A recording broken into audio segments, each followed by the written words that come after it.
여러분 잔디 키워보셨어요? 잔디? 잔디 키워보신 분 계시? 잔디 키우는 게 쉽지 않아요. 잔디를 잘 깔아놔도 땅의 기운 때문에 그런지 아니면 어떤 다른 환경적 요인에 의해서 그런 것인지 중간중간 이게 잔디가 죽는 경우가 있어요. 그러면은 돈 많은 사람은 그렇게 잔디가 죽은 모습을 보고 잔디를 다 걷어냅니다. 그리고 새로 깔아버려요. 그런데 대부분 그렇지 못하잖아요. 그러니까 그 부분만 이제 살려야 되는 거예요. 이렇게 도려놓고 거기에 살리는 방법이 뭐냐면 이제 잔디 씨를 구에다가 거기다가 이렇게 솔솔솔 뿌려놔요. 그리고 관리를 참 잘해야 되는데 잔디씨를 뿌린 다음에 거기에 물을 주고 이제 관리를 잘 해야 되는데 그냥 씨만 뿌려놓고 가는 사람들이 있어요. 그러면은요 새들이 이러고 보고 있다가 와서 다 먹어버립니다.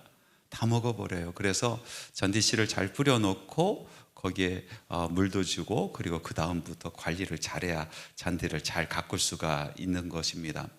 오늘 여러분들과 함께 씨 뿌리는 자의 비유의 말씀을 같이 나누려고 하는데 이 말씀을 이해하기 위해서는 이 당시 그러니까 2000년 전 팔레스타인에서 행했던 그 농업이 어떤 농업이었는지 우리가 조금 그 배경을 알고 이 말씀을 들어야 될 것 같아요. 당시 농업이 발달되지 않았습니다. 아주 원초적인 방법의 농업이에요. 그래서 큰 땅에다가 농사를 짓는 것도 아니고 자기 텃밭에다가 대부분 자기가 먹을 만큼 어떤 그런 작물을 재배를 하는 정도의 그런 농업의 수준이죠. 그리고 지금처럼 이랑을 파고 또 고랑을 파서 땅을 잘 골라내고 이랑 고랑 안에 식물을 키워서 심는 그런 방법도 아닙니다. 좋은 땅이 있으면 그곳을 대충 이렇게 잘 정리를 해놓고 돌 같은 거 좀 치워놓고 풀 같은 거 좀 베어놓고 그리고 나서 씨를 가지고 가서 씨를 그냥 이렇게 흩어 뿌리는 거예요. 흩어 뿌리는 것이 농업 기술입니다. 그게 전부예요. 더 이상 할 것도 없어요. 흩어 뿌리고 나서 그 다음부터 농부가 할 게 없어요. 하늘에 맡기는 거예요. 그냥 흩어 뿌려 놓고 하늘에 맡기고 하나님께서 풍성한 열매를 걷게 하시면 감사하고 그렇지 못하면 불평하고 뭐 이 정도의 농업의 수준이죠. 이런 배경에서 오늘 이 말씀을 한번 잘 들어봅시다. 한 농부가 씨를 뿌렸다는 거예요. 흩어 뿌렸다는 것 씨를. 그런데 이 씨 중에서 어떤 것은 길바닥에 떨어져 버렸어요. 그 길바닥에 떨어졌으니 그 길이 얼마나 딱딱합니까? 그 씨가 뿌리를 내리기 전에 새들이 와서 쪼아 먹어버려요. 다 먹어버립니다. 어떤 씨는 돌밭에 떨어졌다는 거예요. 그 돌밭에 떨어졌기 때문에 뿌리를 조금 내릴 수 있었대요. 그런데 이것이 자라나기가 힘든 거예요. 돌밭이니까 자라나기가 더 힘들고 그리고 햇볕이 쨍쨍 내려지니까 이것이 더 크지 못하는 거예요. 그래서 말라 죽게 되었다는 것이죠. 또 어떤 씨는 가시덤불 안에 떨어졌대요. 가시덤불이 이렇게 가려주니까요 나름대로 뿌리로 내리고 그리고 어느 정도 자라날 수 있어요. 그런데 더 이상 자라날 수가 없는 거예요. 가시로 인해서 그 줄기가 자라나야 이제 열매를 맺는데 더 자라나지 못한다라는 말씀입니다. 그런데 어떤 씨는요 예상했던 대로 좋은 땅에 잘 떨어진 그런 씨들이 있대요. 그런데 그 씨들은요 30배, 60배, 100배의 결실을 맺게 된다. 예수님께서 이 말씀을 해주신 거거든요. 제자들이 이 말씀을 듣고 나서 이게 도대체 무슨 말씀인가? 왜 뜬금없이 이 말씀을 하셨을까? 그래서 예수님을 다시 찾아갑니다. 그리고 예수님에게 이 말씀의 뜻을 좀 다시 설명해 달라고 요청을 하죠. 예수님께서 말씀하십니다. 여기서 씨를 뿌렸다는 것은 말씀의 씨를 이야기하는 것이다.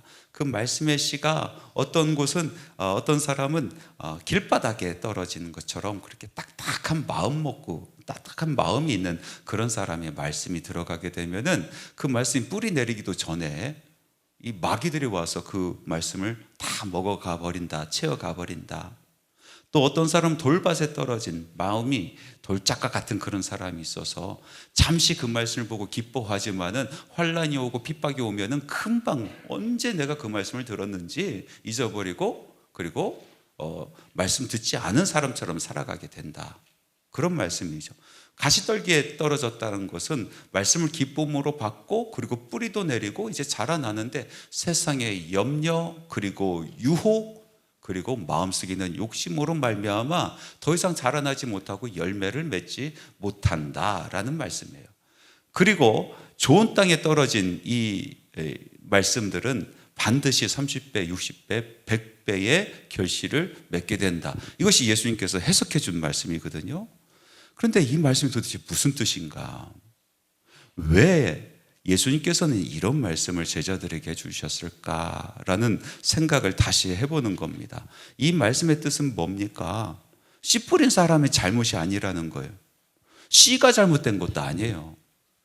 그 말씀 자체가 잘못됐다는 것도 아니고 씨 뿌린 사람은 잘 뿌렸어요.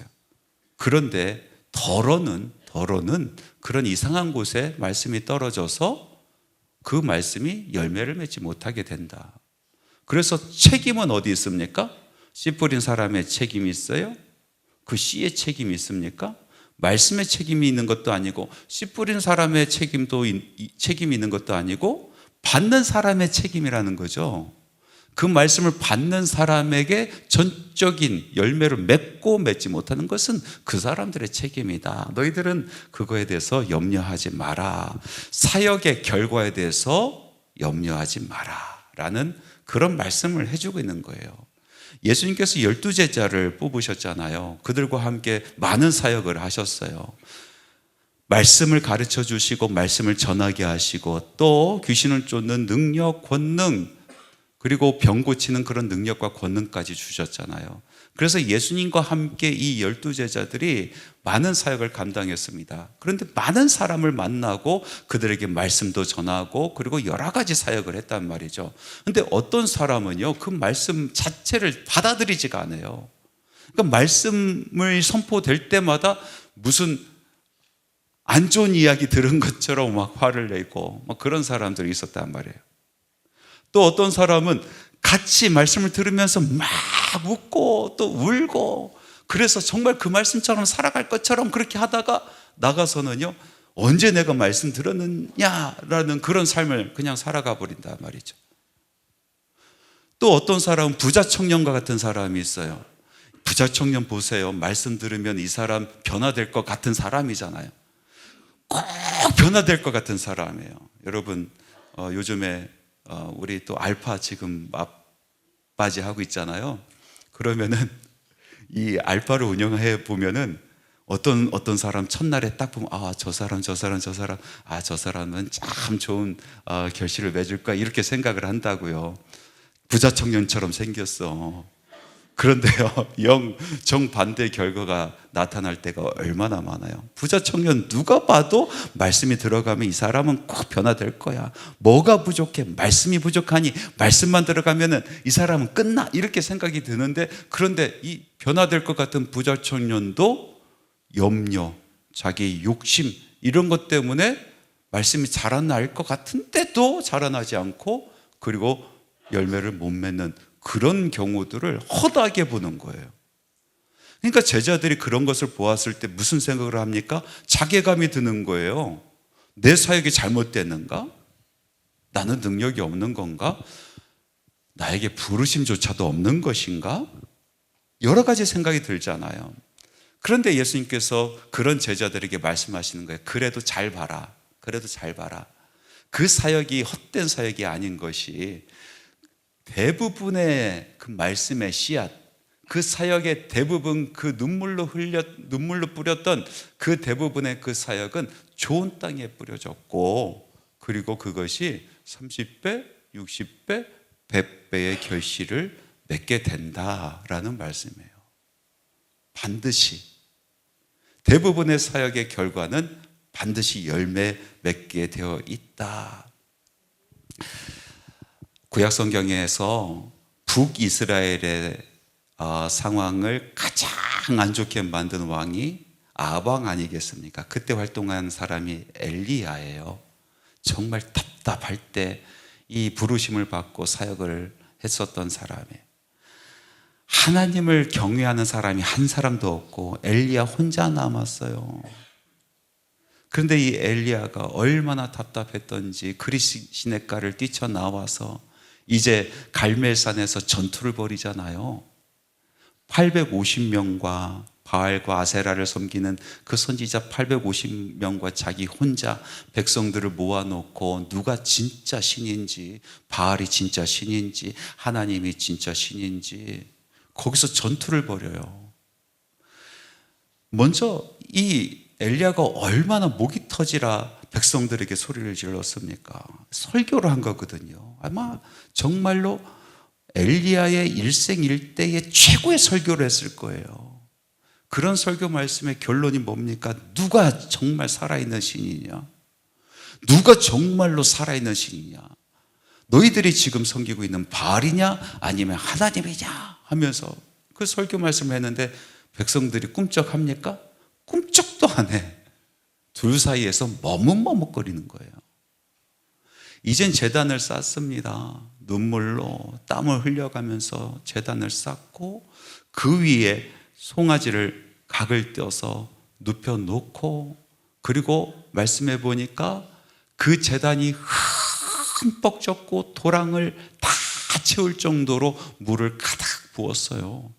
그리고 하나님 앞에 간절하게 기도합니다. 주님, 살아계신 거, 하나님 역사하신 살아계신 하나님인 것을 증거를 보여주세요. 불을 내려 주옵소서 하면서 얼마나 간절하게 기도했어요. 아마 엘리야의 인생 중에서 그렇게 열정적으로 기도한 적은 없을 거예요. 정말 간절하게 하나님 앞에 주님 살아계신 것을 보여주옵소서, 불을 내려 주옵소서, 그렇게 기도할 때 하나님께서 그 음성을 듣지 않습니까?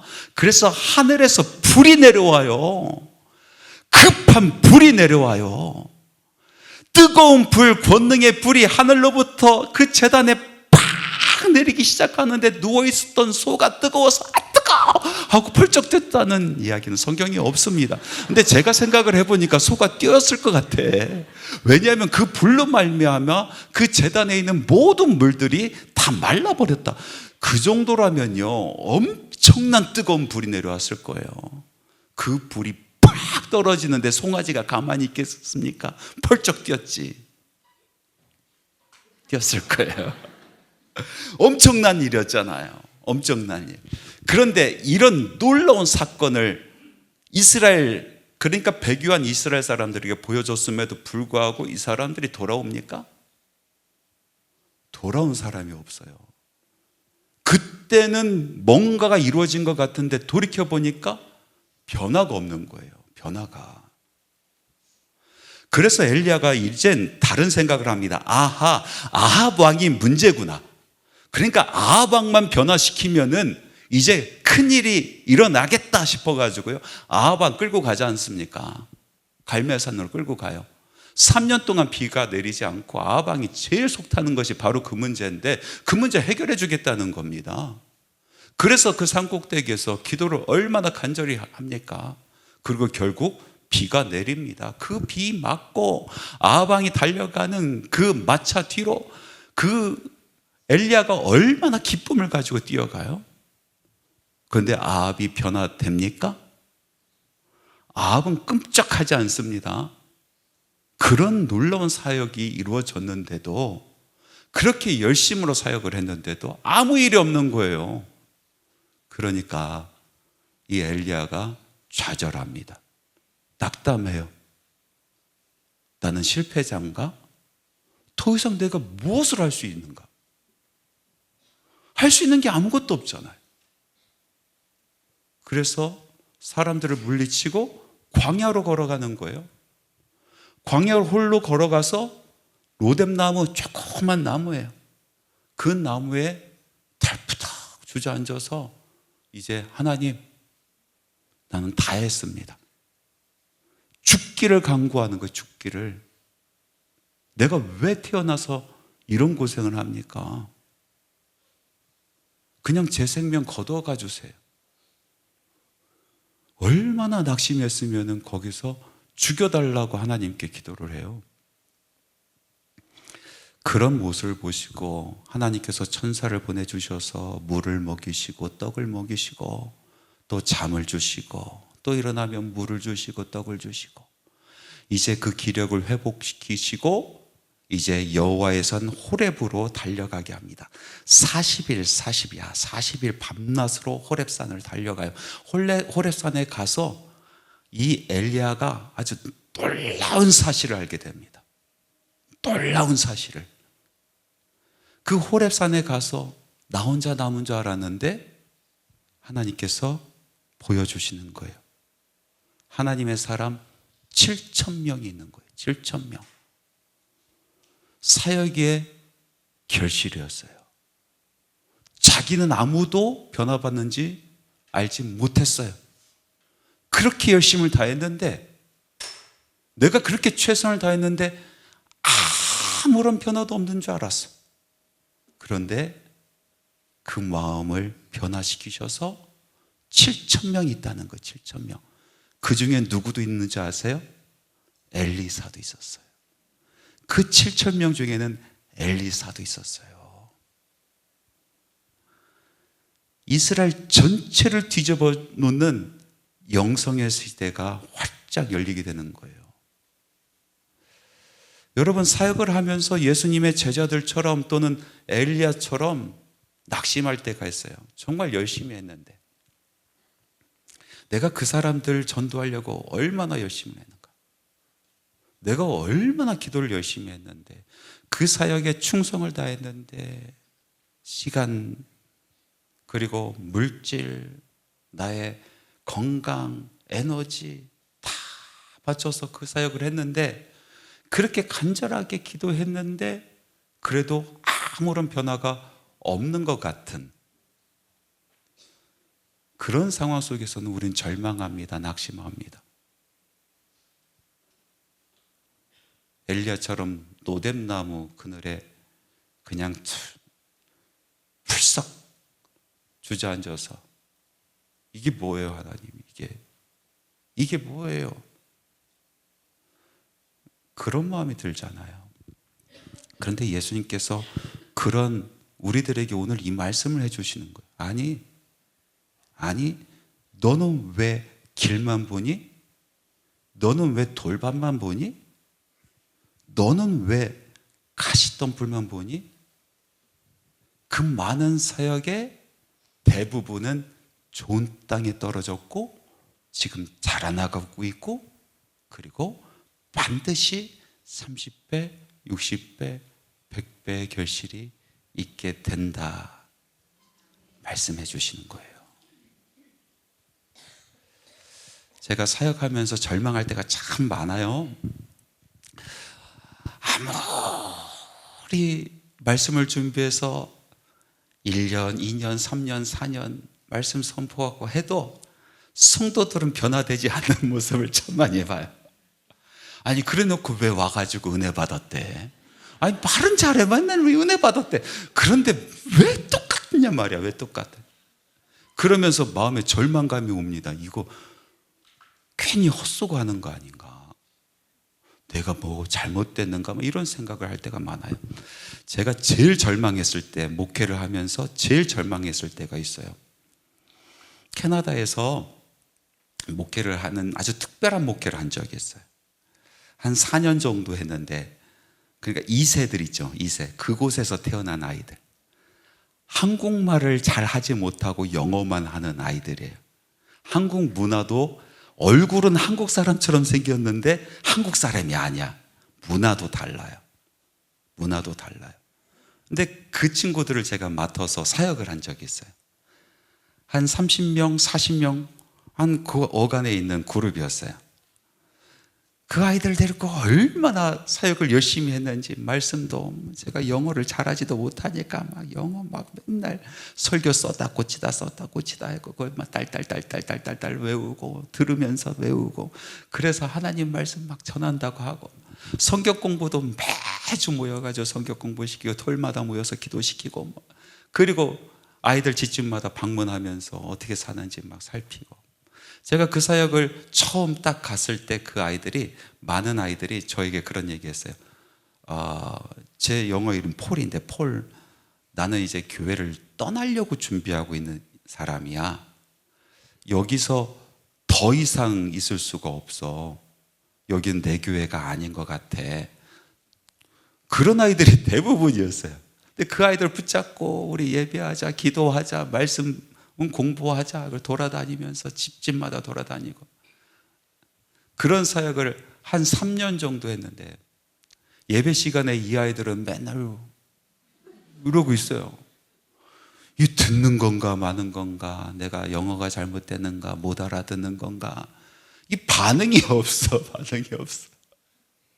3년 동안 그렇게 사역을 했는데 아무런 반응이 없어요. 그래서 제 입에서 어떤 고백이 나오냐면, 주님, 다른 곳으로 옮겨 주옵소서. 제발 좀 옮겨 주세요. 내가 여기서 아무래도 문화가 달라서 안 되나 봐요. 저는 그래도 1세, 그러니까 한국의 문화에 찌들어 있는 사람, 문화가 달라서 안 되나 봐요. 언어가 달라서 안 되는 것 같아요. 이 나이 차이도 많이 나서 안 되는 것 같아요. 하나님 옮겨주세요. 제가 3년 지나고 나서는 그 기도가 계속 나오더라니까요. 한 4년 지나고 이제 다른 곳으로 옮겨지게 되었는데, 그런데 한국으로 들어오기 얼마 전에 제가 그 교회를 방문했어요. 인사도 할 겸, 나 이제 한국 간다, 인사할 겸 목사님도 뵙고 하려고 갔는데, 가보니까 유치부실이 있거든요.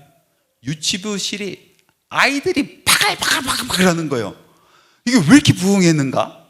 유치부실을 텅텅 비어가지고 곧 문 닫을 유치부실인데 거기에 아이들이 바글바글해. 그래서 이게 무슨 일인가? 얘네들 누구야? 막 물어보니까, 그때 저와 같이 말씀 배우고 또 기도하고 그랬었던 그 아이들이 그대로 남아서, 그리고 결혼해서 아이들 낳았어요. 아이를 낳아서 그 아이들이 거기서 바글바글 막 뛰는 거예요. 그러면서 제가 생각이 들어요. 이 말씀이 딱 생각나는 거예요. 나는 그냥 돌짝밭에 복음을 뿌리고 다녔던 사람, 가시떨기에만 복음을 뿌리고 다녔던 사람이라고 생각을 했는데, 대부분의 말씀이 좋은 땅에 뿌려졌구나. 좋은 땅에 뿌려졌구나. 정말 이 말씀이 가슴에 팍 와닿았어요. 여러분, 기도도 마찬가지입니다. 지금 이곳에 계신 분들 대부분 사역하신 분들이 참 많아요. 지금 보니까 목자들도 참 많으시고 교사들도 많으시고 찬양대 여러 곳에서 봉사하시는데, 하실 때마다 이거 내가 해서 무슨 결과가 좋은 게 있을까, 이런 절망감이 몰려올 때 있잖아요. 특별히 우리 다음 세대 가르치는 교사분들, 그 아이들이 하나도 말씀 듣는 것 같지도 않고, 이 아이들이 도대체 무슨 생각을 하고 있는지도 알지도 못하겠고, 내가 시간 버려, 돈 버려, 에너지 이거 해서 이게 도대체 뭔가 이루어지는 것도 없는 것 같은 그런 절망감에 빠질 때가 있죠. 내가 정말 열심히 기도했는데, 아침마다 기도하고 또 금요 한밤 기도에 와서 오랫동안 부르짖고 기도하는데, 그런데도 여전히 길은 열리지 않고 보이지 않고 응답은 없는 것 같고, 도대체 내 기도는, 다른 사람 기도는 하자마자 쭉쭉 올라가지고 하나님 다 들어주시는 것 같은데, 내 기도는 여기서 매매매매 돌고 뚝 떨어지고, 이게 힘이 없어서 그런가, 내 기도는 맨날 뱅뱅뱅 돌다 떨어지는 것 같고, 그런 생각 들면은요 절망감이 오죠. 정말 기도가 효과가 있는가? 정말 들으시는가? 이런 생각이 들죠. 지지난주에 로잔대에 갔는데, 그곳에서 제가 한 청년을 만났어요. 남자 백인 아이인데, 그 아이가 아니죠. 벌써 뭐 나이가 30살 넘어서 청년을 만났어요. 그런데 그 캐나다 밴쿠버에서 왔다고 그러더라고요. 그래서 너무나 반가워서 나 토론토에서 왔다고 해서 둘이 막 끌어안고 저는 너무 신기한 거예요. 남자 백인 아이가 예수 믿고 여기까지 왔다는 게 너무 신기해. 여러분들은 안 신기하죠? 제가 거기 살아보니까 대부분 안 믿어. 희귀종이야, 희귀종. 남자 젊은 백인 아이가 예수 믿고 복음이 나를 바꾸고 세상을 바꾼다라는 그 믿음 가지고 이 한국까지 날아왔다는 것은 저는 너무나 놀란 만한 그런 일이었어요. 왜냐하면 제가 어디 나가서 저 목사예요 라고 얘기하면은 어떤 사람이 이렇게 얘기해요. 너 아직도 그런 거 믿냐? 이렇게 얘기한다니까요. 너 아직도 그런 거 믿냐? 이런 사회에서 그런 아이가 있다는 게 너무나 신기해가지고 내가 너무 반가워서 막 끌어안고 막 이야기하는데, 그래서 내가 물어봤어요. 너 어떻게 하다 예수 믿게 되냐? 어떻게 하다? 근데 아주 희한한 이야기를 하더라고요. 너무나 희한한 이야기. 자기가 예수 믿게 된 이야기. 자기 부모님들은 불교예요. 둘 다 백인인데 불교 신자예요. 할아버지 할머니 때까지 예수 믿었어. 그런데 이 부모님들이 불교 신자가 되었어. 그래서 어려서부터 부모님 따라서 절에 다녔어. 절도 잘 안 다녔지. 그냥 불교 신자. 그리고 기독교가 끊어진 집안이에요. 그리고 어머니 아버지가 항상 사는 그 동네에 그 교회가 하나 있는데 그 앞에 지나갈 때 너 여기 절대 가면 안 돼. 여기 아주 나쁜 곳이야. 이렇게 이야기를 했대요. 어려서부터. 걔는 어려서부터 그 얘기 듣고 키운 아이예요.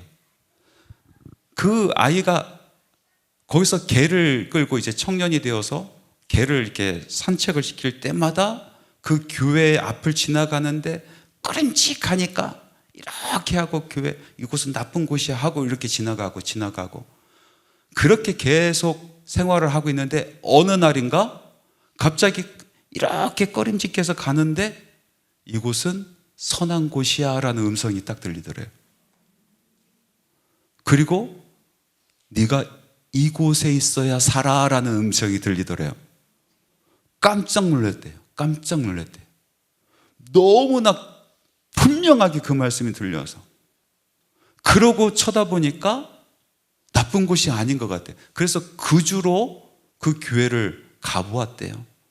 근데 예배 드리는데 가슴이 벌렁거리고 너무나 좋은 사람들과 함께 예배 드리는 것이 여기가 내 집 같고 정말 내가 여기서 생명을 찾을 수 있겠구나라는 생각이 들어서 그 계기로 교회를 다녔다는 거예요. 그런데 더 재미난 거는 이 친구가 그 교회가 그 할아버지 할머니가 다니던 교회예요. 할아버지 할머니가 다니던 교회였던 걸 몰랐어요. 왜? 가지 못하게 했으니까. 그리고 더 큰 사실은 나중에 교회 다니면서 알게 됐는데 그 할아버지 할머니가 자기 자식들은 이제 예수 버리고 불교 신자 된다고 가버리고, 그러니까 손주 있는데 이 아이는 복음을 전하고 싶고 그리고 크리스찬이 되었으면 좋겠다 싶어서 이 아이를 어렸을 때 이제 데리고 안고 교회를 왔었대요. 그리고 세례 신청을 하고 그리고 세례 받는 날이 되었대요. 그런데 세례 받으려고 아이가 이렇게 와서 이제 목사님이 안고 세례를 주려고 하는 순간 저기서 그 엄마가 문을 박차고 들어와서 달려와서 아기를 뺏어서 도망갔대요. 그 사건이 있었대요. 그 교회에 아주 그 사건, 이런 일이 있어요. 지금 아이를 세례를 주려고 하는데 그 엄마, 그러니까 며느리죠, 며느리가 교회 문을 박차고 들어와 가지고 아이를 뺏어서 이 아이는 예수 믿게 안 한다고 하고 도망간 그런 일이 있었던 거예요. 그 아이예요. 그 아이. 세례받기 바로 전에 엄마가 끌어안고 도망간 그 아이가 나중에 자기가 그 음성을 듣고 예수 믿게 되었다고 그 얘기를 하는 거예요. 너무나 신기한 일이 있잖아요. 너무나 신기한 일이다. 그래서 제가 그 얘기했어요. 너 예수 믿은 거 네 할머니 기도 때문에 그렇다고. 그랬더니 이 친구가 눈이 번쩍 뜨여요. 정말 그러냐고. 그래서 제가 다시 얘기했어요. 하나님께 드리는 기도는 하나도 땅에 떨어지지 않는다고. 반드시 열매가 있다고. 반드시. 여러분, 우리들의 기도가 하늘에 올라가지 않은 것 같고 여기서 맨맨 도는 것 같고 아무리 기도해도 길이 보이지도 않고 응답 없는 것 같고 내가 자녀를 위해서 기도하는데도 변화되는 것 같지도 않고 사업장을 위해서 기도하고 남편을 위해서 기도하고 아내를 위해서 기도하고 친구를 위해서 기도하고 내가 간절히 하나님께 사모하며 기도하는데 이것이 이루어지지 않는 것 같고 낙심되죠. 절망되죠. 엘리사처럼 로뎀나무 그늘에 앉아서 그냥 다 포기하고 싶은 그런 마음이 듭니다. 그런데 오늘 말씀은 분명히 우리에게 얘기합니다. 아니야. 대부분의 씨는 좋은 땅에 뿌려져서 30배, 60배, 100배의 결실을 맺느니라. 이게 예수님께서 제자들에게 해주신 말씀이에요. 여러분 지치셨습니까?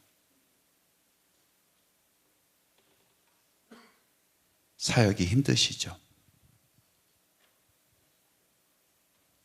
목자로서 감당하는 것이 너무나 힘들 때도 있고 맡겨진 사역 최선을 다하는데도 열매 없는 것 같고 하나님 앞에 나와 기도하는데 기도가 응답되지 않는 것 같고 여러분 절대로 그런 일 없습니다. 일어나세요. 천사가 오늘 여러분들에게 찾아와서 여러분에게 물을 주고 떡을 주실 겁니다. 다시 일어나서 40일 40야를 달려갑시다. 또 달려갑시다. 눈물로 씨를 뿌린 자는 기쁨으로 거두리라. 눈물로 씨를 뿌린 자는 기쁨으로 거두리라. 오늘 다시 씨를 뿌리러 밭으로 나갑시다. 우리 같이 기도합시다. 눈물의 기도 우리 하나님께서 반드시 들어주십니다. 우리는 씨를 뿌리는 거고 맺게 하시는 분은 하나님이세요. 그것은 하나님이 하시는 거예요. 오늘도 사역하시고 오늘도 씨를 뿌리시고 오늘도 하나님의 이름을 부르며 간절히 사모하며 기도합시다. 반드시 이루어집니다.